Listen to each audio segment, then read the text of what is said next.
I'm sure you have already heard who's running for president of Southern Ireland, although Marty would call it All Ireland. And that's the problem with Martin McGuinness.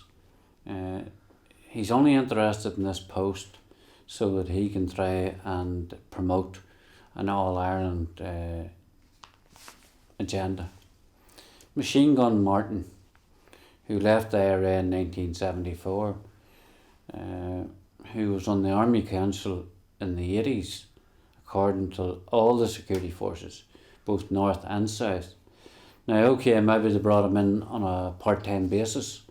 Maybe he didn't have to join the IRA to be on the Army Council again, I don't know. But it used to be that once you joined the IRA, you were in it for life. So when did these individuals start being given permission to leave the IRA? Martin says he left in the 70s. Certainly wasn't the rules and regulations. Well, Adam never joined, so we have one leader here who is responsible for numerous deaths, and not only just to the unionist community, but also for the nationalist community. The man's a butcher, a murderer. But if that's the people in the south want, well, that's up to them. He's going to be their president. He's going to represent them around the world. And if they want to put a terrorist forward as their spokesperson or as their representative, so be it. It will show that a lot of people down there actually believe in the use of violence. But I don't believe that's the case. The other thing I have to say, and this is not about the individual people, because I know there was individual people there who was probably innocent victims. They're now talking, the British government is now talking about paying out these people at bloody Sunday. Now, first off, it was an illegal march. It was a riot. They were breaking the law. And that will not go down too well for a lot of them, but it is a reality. They were breaking the law, they were involved in an illegal march, and they were taking part in a riot. They're not entitled to any compensation, but it looks like it's going to be paid out. What about the families or the individuals within the communities who never took a penny from the British government when they were entitled to compensation? Let it be for a bomb going off or for a shooting or for whatever reason. Never took a penny, because one of the things the IRA made it quite clear, and indeed members of the SDLP made quite clear, that one way of getting rid of the British government out of Northern Ireland was to bankrupt them. To make Northern Ireland that costly that it was not feasible for Northern Ireland to be part of the United Kingdom. That's what this is all about. They told us first off all they wanted to know, or all they wanted was to be able to say that their people were innocent. Well, they got that. After £250 odd million, they got what they wanted. They got somebody to stand up and say, oh, these men weren't armed, they were innocent and civilians. Was that enough?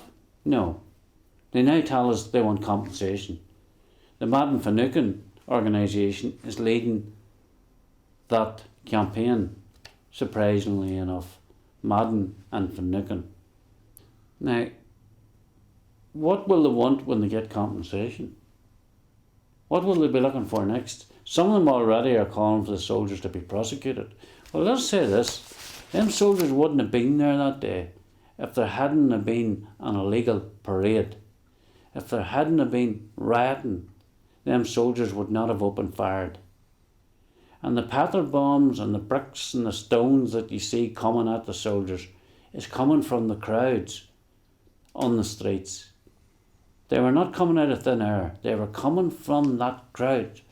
They were attacking the army and the police on the streets. So they are not entitled to compensation. And if they are entitled, if somebody says, oh, well, yes, legally and technically they are entitled. Well, tell me this.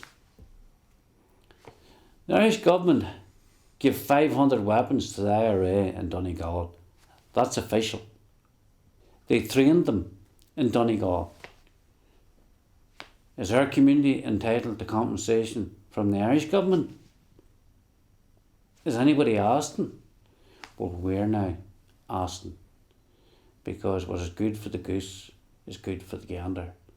You cannot supply weapons and ammunition and train men to go down and kill people in a neighbouring state and get away with it, while at the same time you will support a motion that's going on to compensate people who are out rioting and taking part in an illegal parade in Londonderry. And they've even admitted that Martin McGuinness was carrying a Thompson machine gun. Now, do they want us to believe Martin McGuinness was the only man in Londonderry who was carrying a weapon that day? Catch yourselves on. Catch yourselves on and start standing up and telling the truth. You talk about a truth commission in Northern Ireland. You wouldn't know the truth if it jumped up and kicked you between the eyes. Machine Gun Marty would not have been on his own.